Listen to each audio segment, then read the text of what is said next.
আগামীকাল মুখ্যমন্ত্রী মমতা বন্দ্যোপাধ্যায়, তৃণমূল নেত্রী মমতা বন্দ্যোপাধ্যায় কী বার্তা দেবেন, সেই বার্তা নিয়েই কিন্তু আগামী 26-এর লড়াইয়ে বলা যেতে পারে যে রাস্তা, যে রুট ম্যাপ, তা কিন্তু নিশ্চিত হবে, এমনটাই মনে করছেন কর্মীরা। এবং দূর দূরান্ত থেকে তারা এসেছেনই যে 26-এর নির্বাচনের আগে যে প্রাসঙ্গিক সভা হতে চলেছে আগামীকাল, শহীদ সমাবেশ, তো অবশ্যই শহীদদের তর্পণের জন্য তারা আসেন, শ্রদ্ধা জ্ঞাপনের জন্য তারা আসেন, কিন্তু তারই সঙ্গে রাজনৈতিকভাবে কি বক্তব্য মমতা বন্দ্যোপাধ্যায় দেবেন এবং যে পথ নির্দেশিকা তৈরি করে দেবেন আগামীকাল 26-এর ভোটের লড়াইয়ে, তা কতটা তাদেরকে বলা যেতে পারে অক্সিজেন যোগাবে, তাই কিন্তু এখন দেখার বিষয়।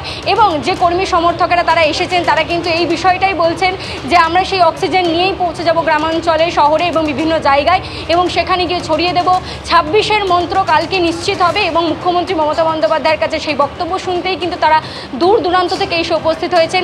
দিনাজপুর, পুরুলিয়া, বীরভূম, বাঁকুড়া এরকম জায়গা থেকে তারা এসে এখানে উপস্থিত হয়েছেন।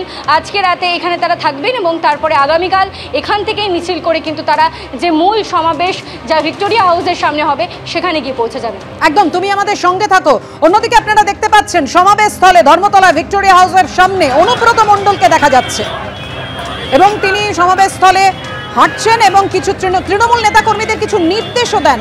ছবিতে এমনটাও ধরা পড়ে। আর একদম সেই ধর্মশালার মূল যে মঞ্চ, যে সভাস্থল, সেখানে চলে যাব এবার। দীপক ঘোষ আমাদের প্রতিনিধি রয়েছেন সেখান থেকে। দীপক,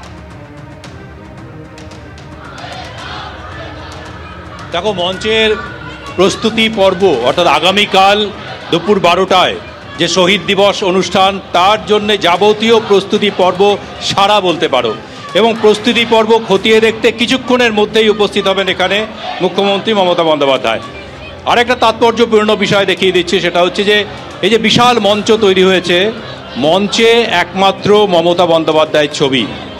অমর 21শে জুলাই শহীদ স্মরণে শ্রদ্ধাঞ্জলি, প্রধান বক্তা জননেত্রী মমতা বন্দ্যোপাধ্যায়। অর্থাৎ এখান থেকে একটা বার্তা দেওয়া হচ্ছে, সেটা হচ্ছে এক মুখ না একাধিক মুখ।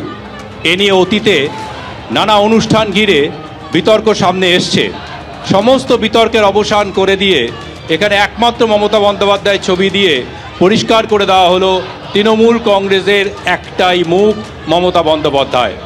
নির্বাচনী প্রচারাভিযানে গিয়ে মমতা বন্দ্যোপাধ্যায় নিজেও বহুবার বলেছেন যে 294টা কেন্দ্রে আমি প্রার্থী, অর্থাৎ আমাকে দেখে আপনারা ভোট দিন, অন্য কাউকে নয়। যে 294টা কেন্দ্রের তিনি প্রার্থী বলে ঘোষণা করেন, তিনি মুখ এবং তিনি মুখ্য ভূমিকায় থাকবেন আগামীকালের অনুষ্ঠানে। কিন্তু আরও একটি তাৎপর্যপূর্ণ বিষয় দেখিয়ে দিচ্ছি।